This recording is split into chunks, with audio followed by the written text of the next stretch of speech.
Hi all, welcome back to GSM Tips. In today's video I have here the Samsung Galaxy A55 5G, which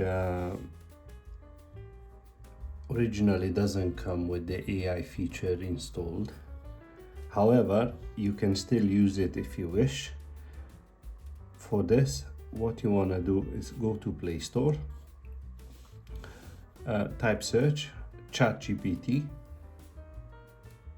and just install it from the Play Store, and you benefit all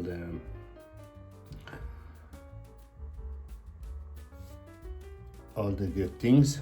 So you feel like you will have to log in. I won't do that at this point, but you can benefit